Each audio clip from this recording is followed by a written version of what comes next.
behind every attack, every terrorist attack, every shooting, whatever it might be, is a political agenda. And Obama wants our Second Amendment. The government wants our Second Amendment, and they've hired all these actors and all these fake people to fake this shooting. Here's proof that they are after our Second Amendment. That the only people who will be allowed to own guns are the military and police officers, aka the government. And here's the political agenda that they're using the media to brainwash people with. This situation happened at all, and how we can maybe hopefully stop this from happening again. My daughter Natalie was interested in asking him if he could pass some kind of legislation so that the only people that had guns were military personnel and law enforcement, and if people needed guns for sport, that they could go to a range and the guns would have to stay there. First off, our guns are not for sport. Our guns are not for hunting. Our guns are not for fun. No, we have the Second Amendment strictly for the main sole reason. The only reason is to keep the government in check. That's why we have the Second Amendment. We have the Second Amendment to keep the government in check. What happens every time the government takes the guns from the people? Look at Hitler, look at Stalin, look at Mussolini.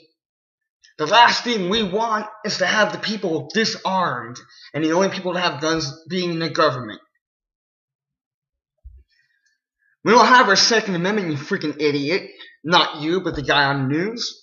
We don't have it for fun, for sport, for the Olympics. No, we have it so just in case we need to kill some government people, we can defend ourselves. That's why we have the Second Amendment. Let's continue with this moron, who, by the way, doesn't even look sad, not even crying. The whole thing's fake. Let's continue. What's it like spending time with President Obama? Was that helpful for you all? To be honest, it was a little less fruitful than we were hoping. James and our daughter Natalie had a few things that they were hoping to express to him out of concern for the fact that this situation happened at all, and how we can maybe hopefully stop this from happening again. My daughter Natalie was interested in asking him if he could pass some kind of legislation so that the only people that had guns were military personnel and law enforcement, and if people needed guns for sport, that they could go to a range and the guns would have to stay there. That was my 10-year-old daughter. That was all her own original thought. She just doesn't understand how somebody could have access to walk into a school with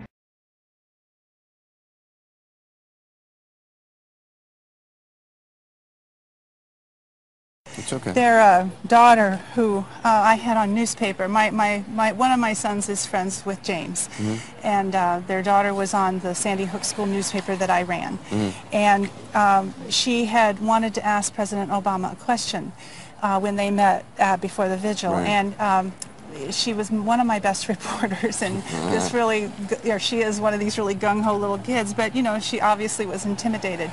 And anyway, so that they were hoping that President Obama would hear her words tonight if we could get them read on air. So she gave me a letter, and unfortunately there were too many people at the wake for me to get up to actually see the family, so the letter was passed back to me. But this is what she wrote, and if you could read it, because I can't. Okay. But the family gave permission. The family wants, they told me to bring it to you. Okay. It says, my name is Natalie Barden, and I wanted to tell the president that only police officers and the military should get guns. If people want to do it as a sport, then they could go to a shooting range and the guns would not be able to leave there. So that's what she wants President Obama to hear. She wants, yeah, this is what the question she wanted to ask.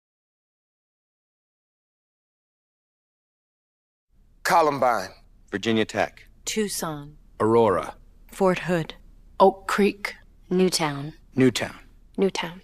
Newtown. How many more? How many more? How many more colleges? How many more classrooms? How many more movie theaters? How many more houses of faith? How many more shopping malls? How many more street corners? How many more? How many more? Enough. Enough. Enough. Enough. Demand a plan. Right now. As a mom. As a dad. As a friend. As a husband. As a wife. As an American. As an American. As an American. As a human being. For the children of Sandy Hook. Demand a plan. No more lists of names. It's not too soon. It's too late.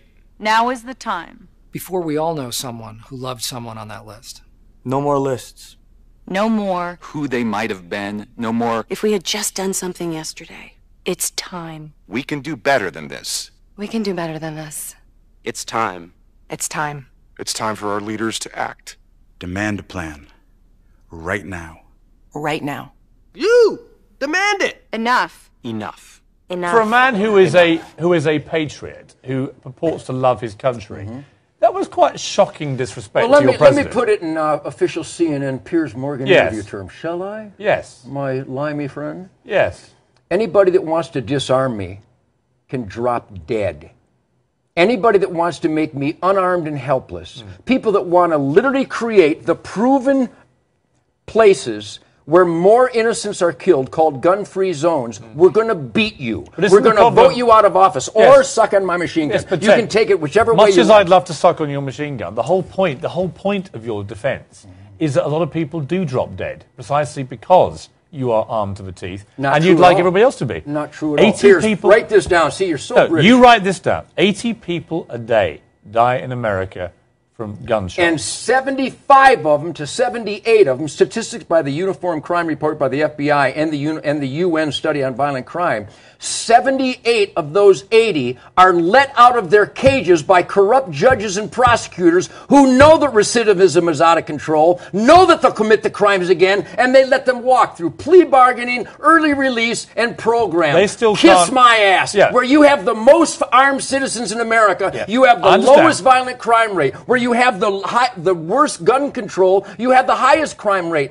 Piers, choose one. Do you want a lot of crime? We have it. Gun-free zones. Do you want less crime? We have that. More people with concealed weapons permit. Why do you guys resist that statistic? Well, don't say you guys. It's you guys. No. Well, unless you're playing the devil's advocate. I can play any advocate I like. You're doing a fine job. Right. You're playing the idiot's advocate here. That's not the idiot's More advocate. guns equals less crime. Period. Unless I'm wrong, and I don't want to kiss your ass at this point, if you don't mind. Unless I'm wrong with your argument, well, you're basically saying that 90% of the gun crime comes from people let out of prison. It's 96%, by the way, but go ahead. But they still have to get access to firearms. If you had your way, there would be 10 times as many firearms, right? Not true at all. You want everyone in America to own a gun? Not at all. I've never said that. That's what's your position? And I got to tell you, what is your position? And I hope you don't edit this out. Whenever I've done interviews with guys that are inclined to be anti-gun, they always go, well, Nugent wants everybody to have a machine gun. Nugent wants all the deer dead. What does Nugent want? Not even close. What do you want? What I want is the Second Amendment. We the people, free individuals to have the right to keep and bear arms for self-defense. Find fault with that. Liberties that have already been sacrificed for the politicians' false promise of a safer society.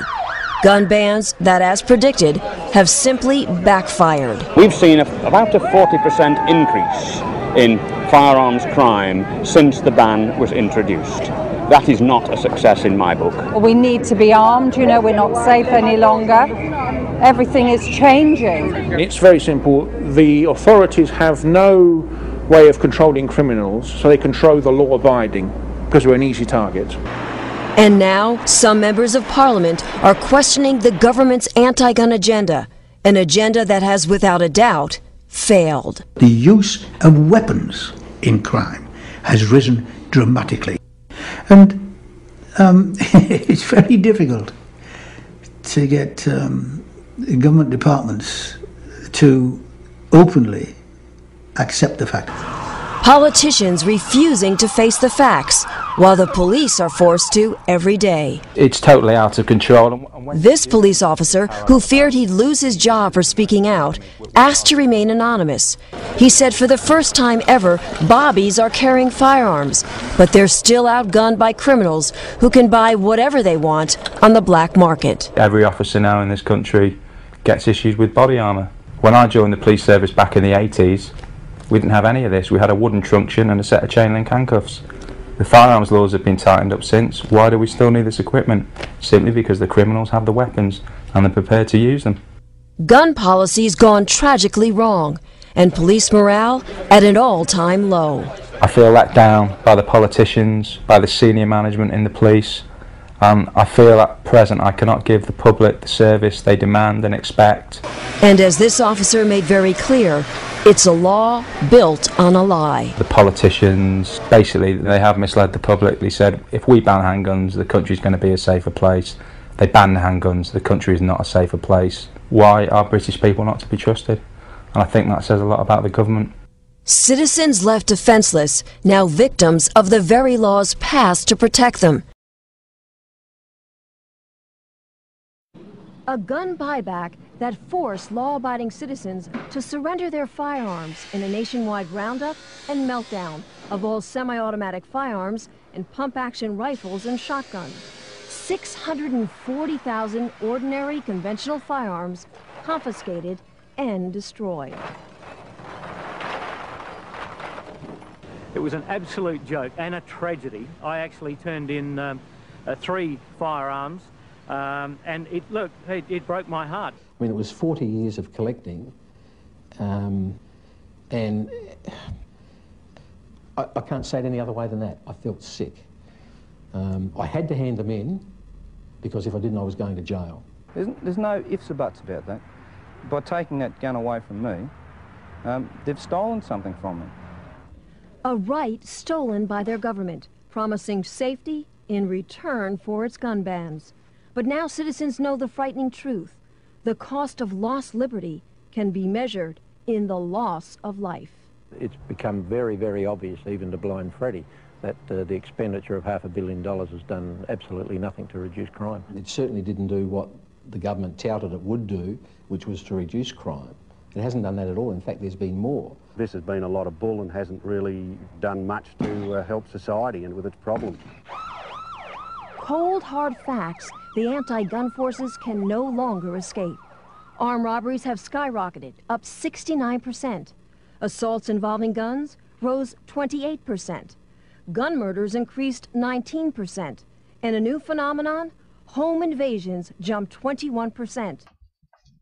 So, with all these statistics showing that gun control or banning guns actually raises crime and doesn't really lower crime, what's the real reason that the government really wants our guns? Here's why. Just one final statement.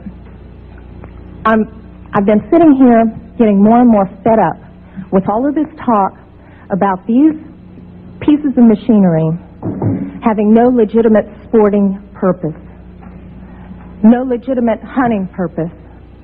People, that is not the point of the Second Amendment. The Second Amendment is not about duck hunting.